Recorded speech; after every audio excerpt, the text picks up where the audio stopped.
কোনো সাহায্য করে নাই। ওনারা সারাটা দিন মোবাইল হারাইছে বলে জিডি করতে আসছে, কালকে সকাল থেকে রাত পর্যন্ত ছিল, এই আজকেও ছিল। এই 2 দিনে একটা জিডি কেন হলো না থানায়? আমার কাছে আসেনি তো, আমার কাছে আসছে না আপু বলেন, আমরা তো ছিলাম না, আমার কাছে আসছে। এসআই হাসিবুল কে, উনি আছে? হ্যাঁ, ওনার নাম্বারটা একটু আমাকে দেন। মানে একটা শোনেন আপা, একজন প্রতিবন্ধী না, সে যদি এখানে সেবা না পায়, এটা তো হওয়া উচিত না। অনেক স্যারেদেরকে বলছি, স্যার আমার এই মেয়ে জামাইটা। কোনো পুলিশ আপনার কথা শোনেনি? কোনো পুলিশ আমার কথা। ওসি সাহেব কে আছে? ওসি সাহেব আছে?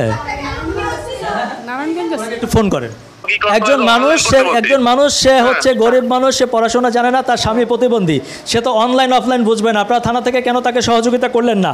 মাননীয় প্রধানমন্ত্রীর নির্দেশ আছে যে প্রতিবন্ধীদেরকে সর্বোচ্চ প্রায়োরিটি দিতে হবে, যে কোনো জায়গায় তাদের যাতে প্রতিবন্ধকতা না হয়, তাদের কাজ সবার আগে হবে। মাননীয় প্রধানমন্ত্রী এটা বলার পরেও সেই নির্দেশ আপনারা কেন বাস্তবায়ন করলেন না? আরে ভাই আমি বলি, আমি আমার বাসাতে সন্ধ্যার সময় আমি আপনার সাথে দেখা করতে চাই, আপনার নাম্বার দিয়ে আমাকে ফোন দেন। আপনি আমার সাথে দেখা করা জরুরি না, আপনি আমাকে বলেন একজন প্রতিবন্ধী কেন আপনার থানায় এসে সেবা পেল না?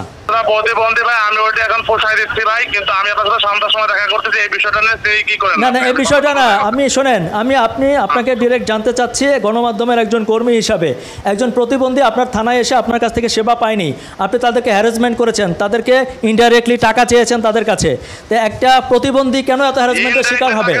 আমি এদের টাকা দেবো কেন ভাই? এটা তো ইম্পসিবল বিষয় বলতেছেন না। আচ্ছা, ওনাদেরকে এত অনলাইন অফলাইন বোঝানোর কোনো দরকার আছে না? সেটা এখান থেকে করে দিবে তো, এটা তো কালকে বলেই দেওয়া হয়েছে, করে দিবে না কেন? সেটা হয় না, এবং আপনাদের যে এসআই সে নাকি ওনাদের কাছে টাকা চাইছে ইনডাইরেক্টলি।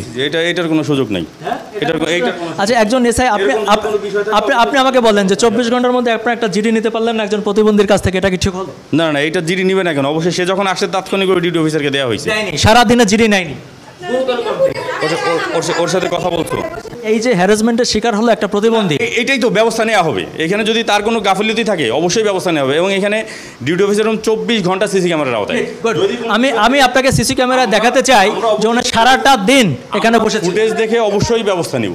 না, আর তো সারাদিন দেখার, যেমন আমি তো ওনাকে আর কালকে খেয়াল করিনি।